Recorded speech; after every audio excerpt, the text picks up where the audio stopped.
All right, hello everyone. Getting right into it here as we are into this Alert Day setup. Gusty winds outside, so it's going to be shaking the camera around just a bit here behind me. It's live at Churchill Downs. Now, some of you are going to be running a little slow here today, so I'll try to allow a little bit of time for everyone, especially on the news app. The alert's going to be a bit delayed on getting to you guys. But it brings up a point that I wanted to mention. Nikki, you mentioned it on YouTube a second ago about the videos that are playing on our app right now. There has been an update that happened to the phone system. So if you didn't get a chance to turn your phone off, turn it back on, try that method. Otherwise, we do have a notice on the higher ups that run that system. We don't have control over it, just to let them know that there may be a bug there. But so we have had the reports on it. We've experienced it ourselves, but try to restart your phone and see if that solves the issues. Otherwise, these live streams work. And that's why we're here to be with you guys. And it is an alert day, and then it's going to be alert day for the next 2 to 3 days. And we're going to go through that. Obviously, we have a lot happening today. We'll cover, though, the outlook into Oaks and Derby. We'll go ahead and tell you right now, the outlook for Oaks, the rain chance is going up, and Derby's rain chance has gone up a smidge. Let's hope it stops at a smidge and doesn't get smidgier. So I don't know if that's a word, but anyway, just letting you guys know. All right, everyone good? Yeah, your background today is a little twitchy. If it bothers you guys, all right, I don't want anyone to get triggered here with this, the wind shaking the camera. If so, I'll change it out. But I was trying to keep it up there because it's Derby week. But anyway, you guys get the idea. All right, so let's tell you what. Here's what we're going to do. Let me show you the flags there into New Albany. They're blowing, of course. They're aiming to the right, indicating a southwest wind. So anytime you watch our newscast, even if you don't know what we're saying, if you're just walking through the house and just glance at the TV, if you look at the flags, they're going that direction, facing to the right side. That is a warming wind. If they're obviously facing to the left, that's a cold wind coming our way. And if they're facing right at the camera, it's a strong west wind coming into the area. So these flags are our own little wind vein that we've got here into our wave country. So we appreciate New Albany for that. Okay, so let me move on. Welcome, everyone. I think the news app just hit, so it looks like everyone's signing on board. All right. I know you got a lot of questions already on the storm setup, so let me just knock it out as best I can. Good morning, Complex. Hope you're doing well. Hello, Marianne. Let's see. We got Wendy watching, and Angie, Noah, and Radio Southern Indiana will be going through an update that could last several days. Make sure you have the ways to get alerts. Thank you, Angie. I have not had a chance to read the statements out of Indy, but that is a possibility there. So good point. As always, you should always have multiple ways, not just one way to get alerts, right? Okay, let's start with the setup outside, which it's warm, as you guys know. We didn't drop very much because of that south wind last night. Stayed generally into the 70s here into wave country, but that's also working against us because that's going to lead to the stormy setup later. And I do think the overall storm threat today will happen in 2 ways.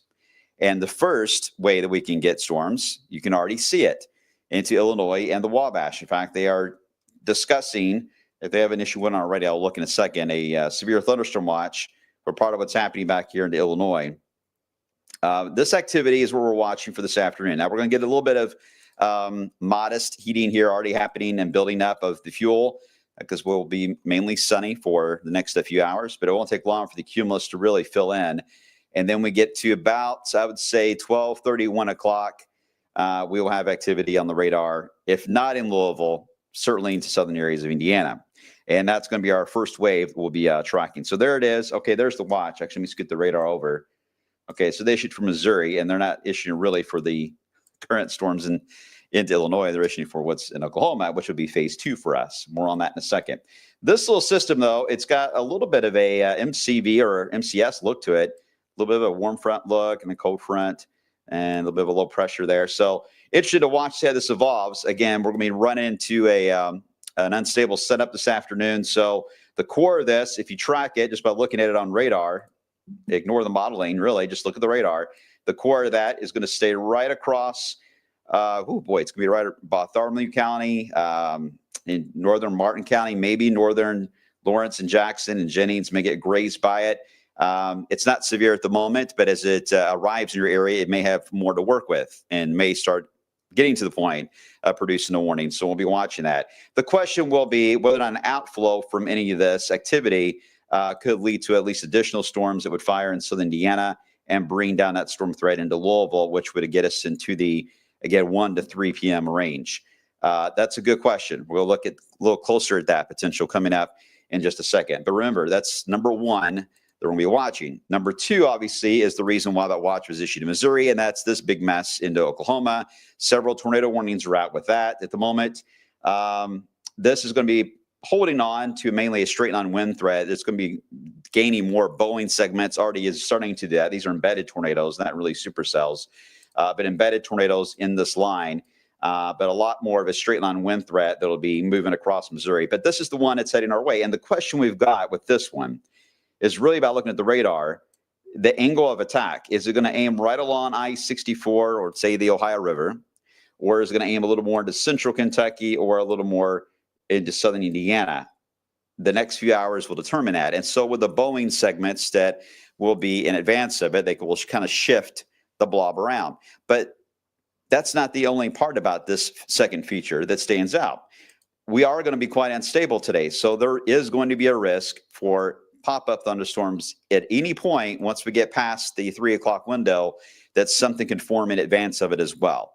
So there's going to be a lot of moving and shaking going on here, guys. Starting roughly around 1 o'clock through, I would say, 7 or 8 p.m., it's going to be busy. We're going to have a lot of moving parts.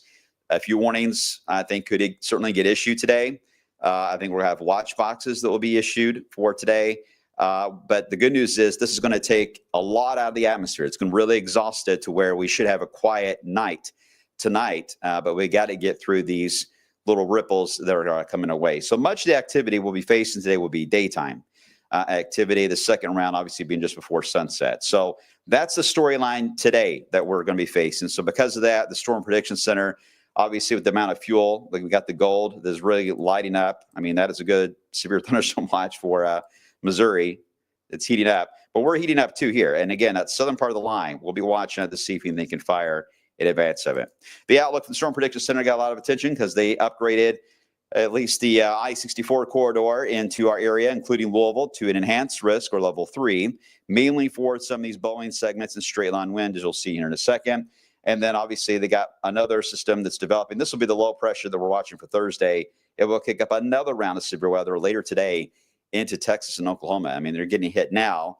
Obviously, they got a lot of rain-cooled air with that blob. They'll reset. They got plenty of time. It's only 9 o'clock there. They got plenty of time to gain more heating, and then the second round will kick in as that low pressure gets its act together. Meanwhile, for us, it's all about the timing of that wave arriving here this evening to allow for the severe weather to be a bit more enhanced. Now, we get into tomorrow, we're going to still deal with the front. All right, the front's still stuck over us, but the low pressure is really going to kick up more of a severe risk into the Ozarks, down to the Metroplex, down into Dallas.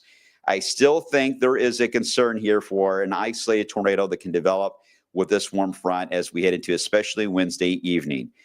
Storm Prediction Center didn't go with the slight risk. I think it's because the coverage they feel is going to be too sparse, but it only takes one warning and one storm to cause a problem. So while it's a marginal, we are going with the alert day on that because we see data that supports a severe risk, and this may easily go up to a slight in future updates. Don't focus too much on that. Just letting you know that they've got the placement there with the front, so that's step one. But we feel that while it will be sparse, it still could get our attention here for a while for Wednesday evening especially.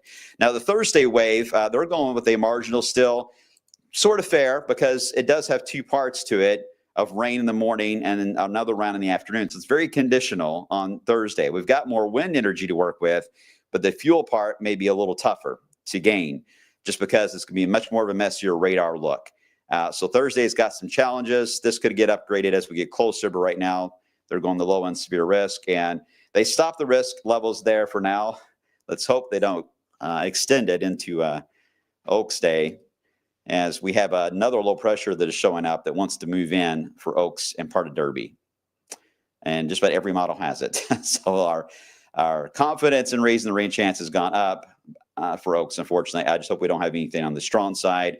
For now, we don't see a strong signal for that, but it's certainly trending in a direction where that could be possible. So we need to watch it. All right, more on that in a second. Let's get back to day one for today, as you guys love to see the breakdown of the severe risk, right? So when it comes to the tornado risk today, it's a very low end risk. It would likely be anything that would be embedded in that second blob, especially that moves through. But we'll need to watch even the ones in southern Indiana that kind of drift south, because there could be one or two tail end Charlies on that line that moves across southern Indiana if it builds down. And tail end Charlie is just the very last storm in the chain. If there's nothing down south in its way between it and the Gulf, it is free reign, and it likes to become its own caboose. And that's what we call it, tail end Charlie, and can produce sometimes rotation. So that's the only two ways I see there being a tornado issue today: a tail end Charlie with the first wave and an embedded one within the main blob later on. We're used to that. That's always seems to be our main threat that we have with tornado potential, but it's not overly high. This is not an outbreak scenario, but the tornado potential is there. I don't want to say it's not going to happen. It's a lot of the parameters are more favorable for straight line wind for sure. There's not a lot of turning with the wind. I think one of the bigger issues is the humidity is going to be so high today. The cloud bases are going to be very, very low. So if anything spins with any type of boundary, it doesn't have far to go to get to the tree line with this much humidity around. So you got to pay a little more attention. When you have the higher bases, it's not as concerning. They can develop the wall cloud and the funnel, and only the bigger ones are going to have a chance to get down to the ground at that point. Most of them stay aloft, which is nice. But when you have the cloud bases with high humidity lower, you've kind of cut down your time a little bit under wiggle room to work with. So we got to pay a little more attention. So anyway, don't want to get too in the weeds on that. That's why. The hail potential is only going to be with some of the cells in Indiana today and anything that can pop ahead of the main blob out of Oklahoma. That's where your hail potential will come in that could get over quarter size. I think it's going to be the exception rather than the rule, but that's how you can get it today. There's enough fuel, absolutely enough fuel today, that if you get an individual cell that can pop, it's likely going to have hail with it of some type. Probably a lot of pea size or dime, but it's a good hail type of setup today. So for anything to pop. But the biggest thing that led to the enhanced risk was the wind potential has gone up, because some of this could be organized clusters of wind like you're seeing already in Oklahoma. And our concern is that that's exactly how it's going to look when it gets here. It's going to be organized.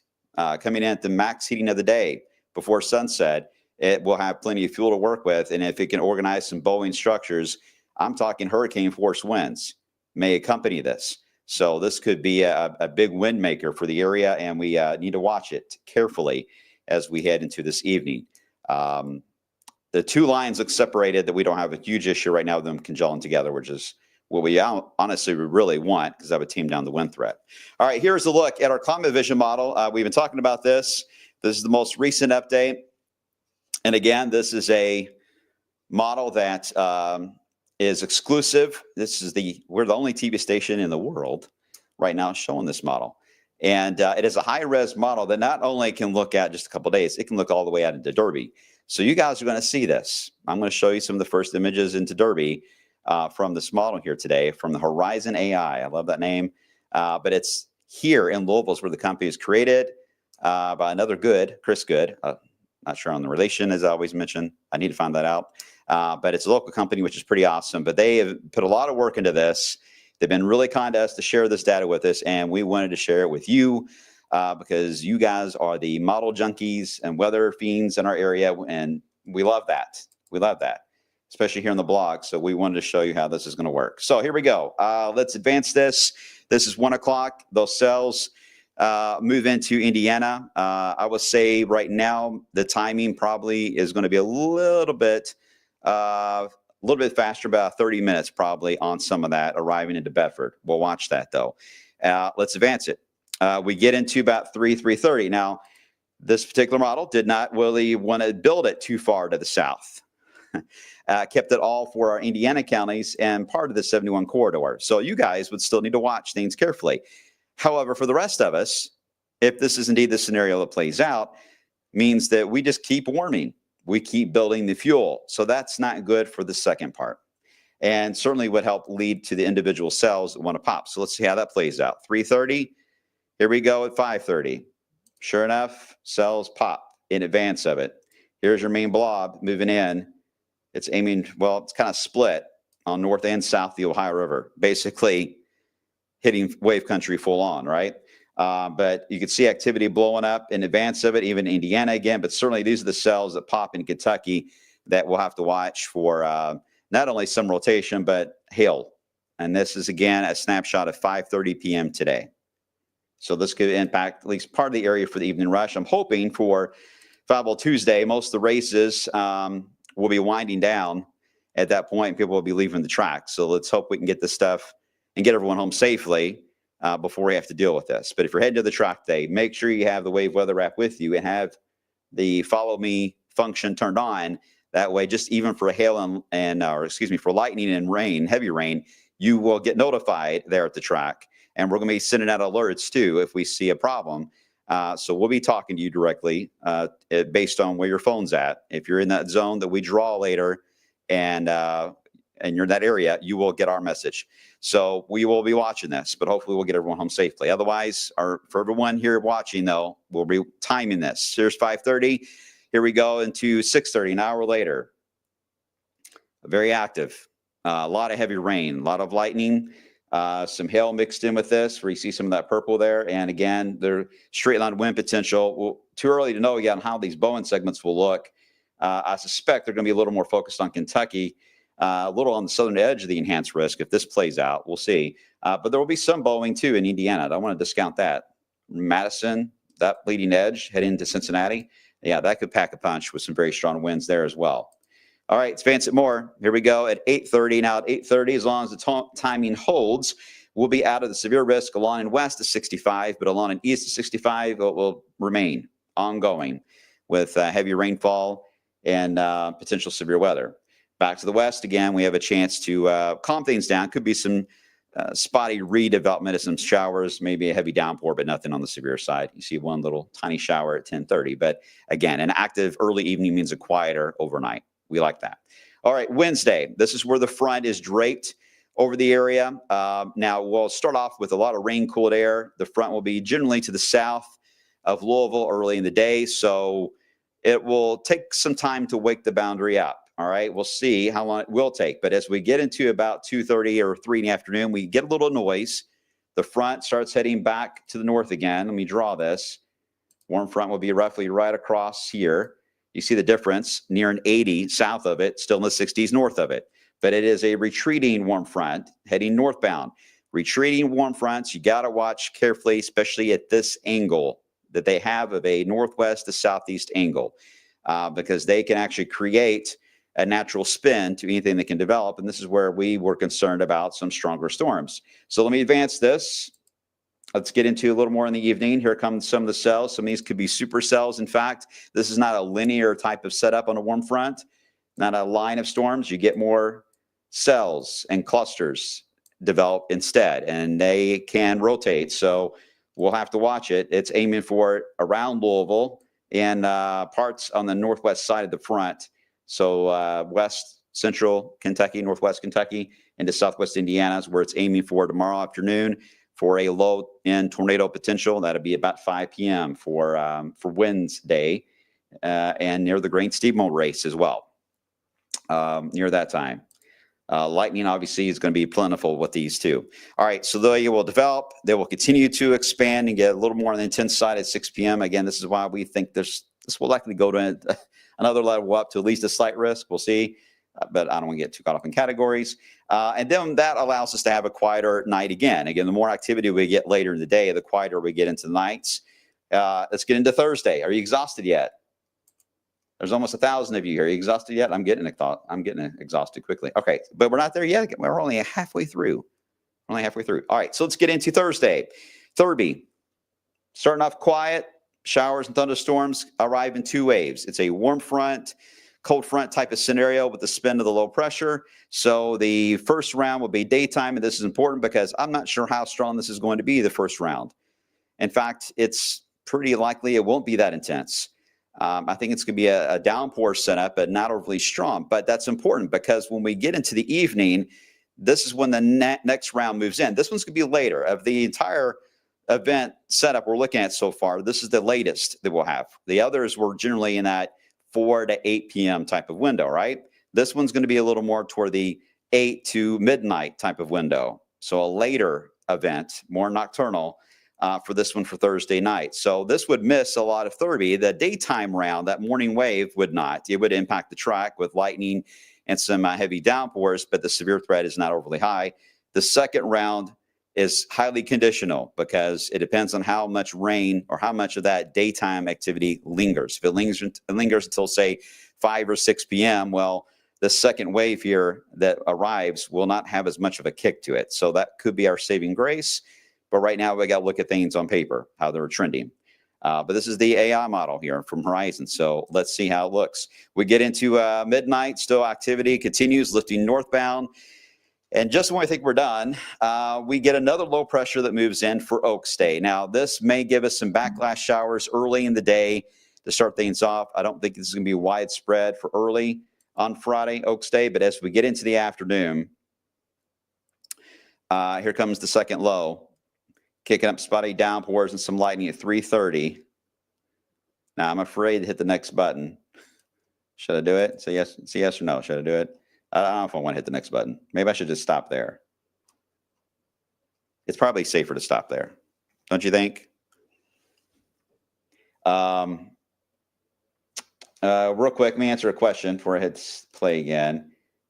Do you think the steamboat races will still happen tomorrow? As of now, yeah. But if there is going to be a round of storms rolling in at that time, I would say there's going to be an issue for the steamboat race, unfortunately there.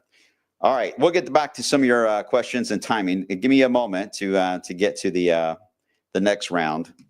All right, so, all right, I'll go ahead and hit the button. Here we go. Let's play it out. The rest of Oaks Day. You told me to hit the button. So I hit the button. I can't reverse this. Maybe it'll change in the next update. But as of now, it's looking more convective with that second low that moves in. So the rain chance has therefore gone up. The race is 5. Don't get me wrong. I try to remember this. I think Oaks is 5:51, and I think Derby is 6:57. Derby's late. Oaks is earlier, 5:51. So if that's the case, we would at least get Oaks in. But then we would have to hurry up, get to our cars, and get out of there because we would then have some showers and thunderstorms rolling into the area. Hopefully nothing severe, but it's a little early. It's a little early. Let's give it some time. All right. That will continue throughout much of Derby Eve. All right. We may have just a stormy eve. That's been on the signal for a while that potential is there. And then here we go for Derby Day itself. Some leftover downpours early in the day. Spotty as they try to fire up into thunderstorms, but I'm thinking they're going to fire up just due to timing more toward I-75 as that system finally is leaving us alone. But it is a backlash system here, so it'll be a colder wind. Yeah, those numbers, look at that. We're going to be struggling to get into 60s because of the morning showers that we'll have, and the clouds will likely linger for a good chunk of the day. As always, we always try to say we hope for some late day sun. Let's hope, because you see a few showers are still there at 4 o'clock. Yeah, sun's going to probably just promote more activity. But there you go. That's the outlook. And the Sunday's good, of course. Sunday's good, nice and quiet. All right, so now let's break this down. Let's get into the timing, because it's probably your question. You just saw the exclusive modeling here. And I think this is fair for everything I've seen on all the other models that I've been looking at. This one's very detailed, obviously being high res. It's like 2 kilometers, guys. A very, very detailed weather model for that far out. But the other trends and data do support this theme. So I think it's on the right track. So let's break down, first off, rainfall. I need to mention that.